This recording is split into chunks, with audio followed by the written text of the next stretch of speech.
আসসালামু আলাইকুম রহমতুল্লাহ বরকাতু। সবাইকে শুভ সকালের শুভেচ্ছা। এখন বাজে 8:54।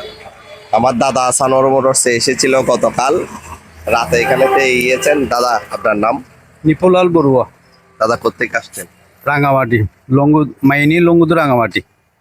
এখান থেকে এখানে তো আসতে অনেক কষ্ট হয়েছে। ঝড় বৃষ্টির দিন, মানে তারপরও আপনার ভিডিও দেখে ভালো লাগছে, এই জন্য ঝড় বৃষ্টি মাথা রেখেই এসে গেছি।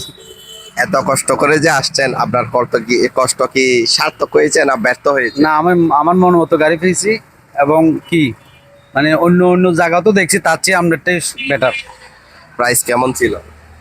না, তারপর বেশি হয়েছে, আমাদের মতো মানুষের মধ্যে অনেক বেশি, তারপরও খুশি। গাড়ি হিসাবে কেমন গাড়ি প্রাইস? হিসেবে ঠিক আছে, গাড়ি হিসাবে প্রাইস ঠিক আছে। প্রাইস ঠিক আছে, তবে আমাদের মতো মানুষের জন্য এত দামের গাড়ি। দাদা নিজেকে দাদা হচ্ছে একজন ব্যবসায়ী। আমি আজকে জানতে পারলাম দাদা টুকটাক গাড়ির বিজনেসও করেন। রাঙামাটি কাকড়াছড়ির ওইদিকে যারা আছেন, চাইলে দাদার সাথে যোগাযোগ করতে পারেন। এই গাড়িটাও চাইলে দাদার কাছ থেকে আপনারা ক্রয় করে নিতে পারেন। আর বিভিন্ন গাড়িও আমি আছে আমার কাছে, এরকম হিরো হিরো গাড়ি, তারপর প্লাটিনা, ডিসকভার, এগুলো পাওয়া যাবে।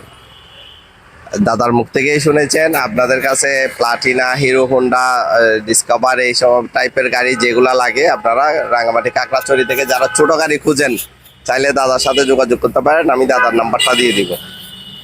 আর রাঙামাটি কাকড়াছড়ির যারা বাইক লাভার আছেন, ওদের উদ্দেশ্যে কি বলবেন সানোয়ার মোটরস নিয়ে? অবশ্যই আপনারা আসলে ঠকবেন না, অন্য অন্য জায়গাতে জিতবেন। আশা করি আসে দেখেন, ওনার মানুষও ভালো এবং কথাবার্তাগুলো ভালো লাগছে আমার। আপনিও বিশ্বাস এবং আস্থার সহিত দূর দূরান্ত থেকে গাড়ি ক্রয় করতে নির্দ্বিধায় চলে আসতে পারবেন সানোয়ার মোটরসে। আর আমাদের প্রত্যেকটা গাড়ি আপনি যদি যে কোনো ডিস্ট্রিক্ট বা জেলা থেকে ক্রয় করতে চান, এসে পরিবহনের মাধ্যমে কন্ডিশনে নিতে পারেন। আমাদের লোকেশন হচ্ছে চট্টগ্রাম জেলার পটিয়া থানায় অবস্থিত, পটিয়া মুন্সেফ বাজার মা ও শিশু হাসপাতালের সামনে। ধন্যবাদ সবাইকে, ভালো থাকবেন। আসসালামু আলাইকুম।